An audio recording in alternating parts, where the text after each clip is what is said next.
You wouldn't be able to tell now, but in the past, Contra was one of Konami's flagship franchises. While there are many franchises known for a punishing sense of difficulty, Contra specifically is about a classic and precise style of gameplay. Though it takes different forms, aiming and character control have to be on point. In Contra games, you play as a soldier progressing through waves of enemies that approach you from varying angles, all the while staying cognizant of hazards and using precise character control. Contra games express all of the tension of a carefully advancing guerrilla unit through the difficulty of design.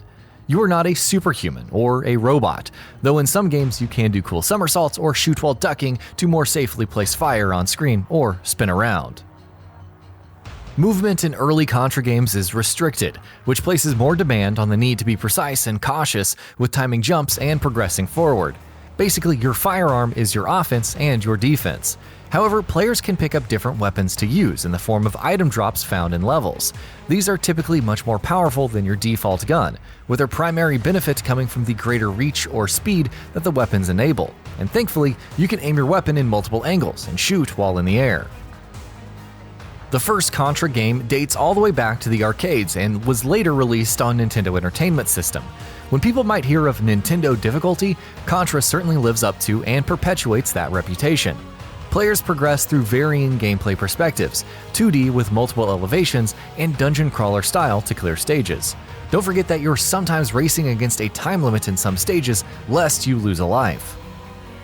The earliest Contra games were designed around an arcade-style sensibility, particularly popular during the late 80s, wherein you had as many chances as you had coins to allow you to retry from your game over point. Contra also has the distinction of being a co-op game, one of the earliest games of its kind as a scrolling shooter, and later Konami games, such as the licensed beat-em-ups they developed for the Super Nintendo, were arcade-style cooperative games as well. The second Contra game, Super Contra, followed a similar format of being first released for the arcades before being ported to the NES and other platforms. It introduces a stage designed around a top-down perspective, but is also shorter than the first game's 7 stages. The sequel did not arrive without new gameplay ideas, though. Weapons can now be upgraded by picking up the same weapon upgrade twice. Stages now include slanted surfaces for varied and challenging level design, and your jump height can now be adjusted by holding up or down after leaving the ground. Contra 3: The Alien Wars, the third mainline Contra game, was released on the Super Nintendo years later. It introduced climbing on walls, ladders, and ceilings, and attaching to poles. Additionally, players can switch between 2 weapons at any time, though both are lost if the player dies. Some in-game sequences made use of the SNES's Mode 7 graphical depth impression generator for stages and for boss fights. There are also 3 difficulty modes to choose from as well, with a true ending only available by clearing the final boss on the most difficult setting. Arguably one of the most lauded of the Contra games, it was eventually ported to the Game Boy and Game Boy Advance, and re-released on the Wii Virtual Console and the SNES Classic. Strangely enough, despite the franchise's jump to the next generation of consoles, there was one Contra game, Contra Force, developed for and released only on the NES, and radically different in some ways from previous games. Players could choose between 4 different characters, each of which have gameplay distinctions such as movement speed and weapon choices. Contra Force possesses the wall and ceiling traversal found in Contra 3: The Alien Wars. Interestingly, it was never intended to be a Contra game, but rather its own entity called Archound, which may explain why the game released even though there was a Contra title already on the SNES.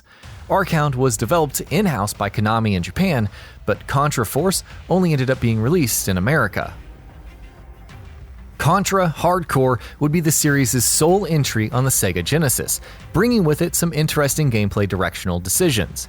Choosing between different playable characters would return, but the shifting view perspectives, a mainstay since the franchise's beginning, was no longer, with players progressing solely through horizontally side-scrolling stages, though sometimes hoverbike sequences were present.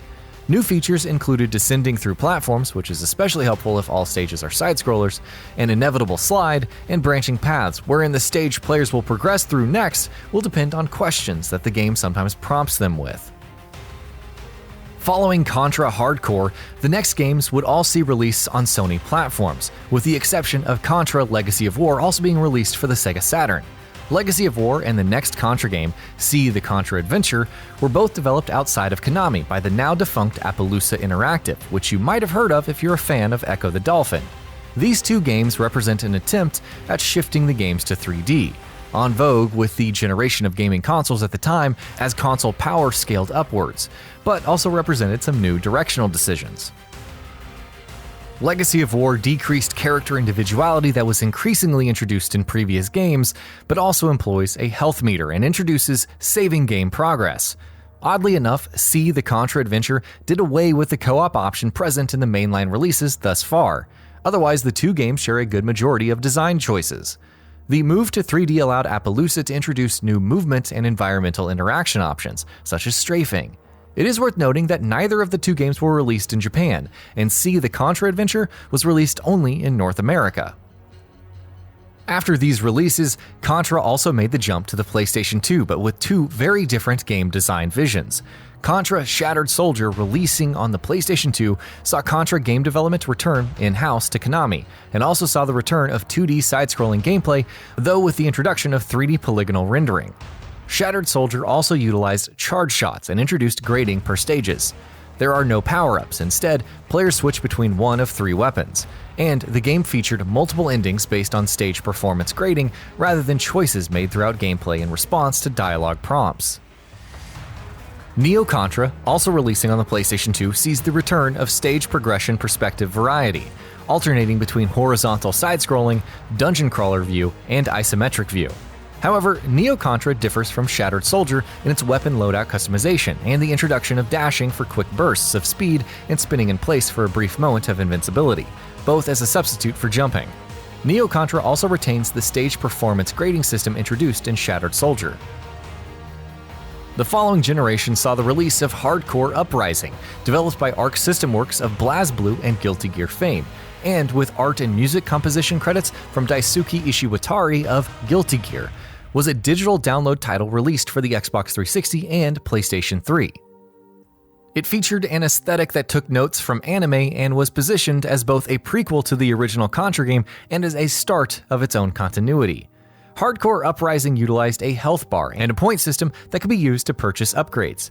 Contra Rebirth, a WiiWare title, was developed by M2 and for the most part skewed to the gameplay formula established by Contra 3, while allowing for players to choose between three difficulty settings as seen in several Contra games. Handheld releases include Operation C on the Game Boy, the first Contra game to be released for a portable console and launching before Contra Force. Releasing during the time of the earliest Contra games, it follows the same conventions set by the first Contra, down to featuring remixes of songs present in the first Contra and using both horizontal side-scrolling stages and top-down. But Operation C was also the first to introduce autofire. Contra 4, released on the Nintendo DS, was developed by the esteemed team WayForward Technologies. With their platformer pedigree, Contra 4 was meant to recall the classical mainline numbered titles, with weapons being acquired in the same way that they are in the earlier games via icons, and returning to the alternation between horizontal side-scrolling and dungeon crawler perspective introduced in the first Contra game. Since its last major release, the Contra series has not really had any comparable new games. The current gaming climate would seem particularly favorable to the development of a new Contra game, if one were to look at any of the rising success of indie platformers such as the Hollow Knight, Dead Cells, along with the resurgence of classic platforming games in the 2D space such as the Mega Man games. However, by design, Contra is a simple game to play but incredibly difficult to be successful with. The games are not that long, which may be difficult as a sell for both consumers and developers who may shy away from making a high-investment sequel on consoles. It has been quite some time since the short E3 2011 trailer that apparently announced a new Contra game. Not much was featured other than the classic fire arc that forms the C in Contra. Besides some stylized pixelated font, there's no telling what it might have been alluding to. Some sort of re-release package? An entirely new game? Anything? It's difficult to be conclusive, even in spite of the consistency of Contra releases so far. It isn't out of the question really though. Similar in design to the classic Contra games, Shinobi 3 Return of the Ninja Master was re-released for the Wii Virtual Console and the Nintendo 3DS. For the past few years, SNK of King of Fighters renown has been regularly releasing some of their oldest but most respected individual arcade titles on Nintendo hardware, and also making them available through compilations, one recent notable example being the SNK 40th Anniversary Collection. What we do see here is a series with a couple of different directions, but with a set of formulas that can always be revisited and repurposed. But there simply isn't much indication of a new game otherwise. Hardcore Uprising launched back in 2011, and what's been released since then are ports, including Contra 3 for the new Nintendo 3DS and the Wii U Virtual Console, or patchy slot games. While Konami certainly respects the legacy of the Contra series, it's hard to say what a new game would look like.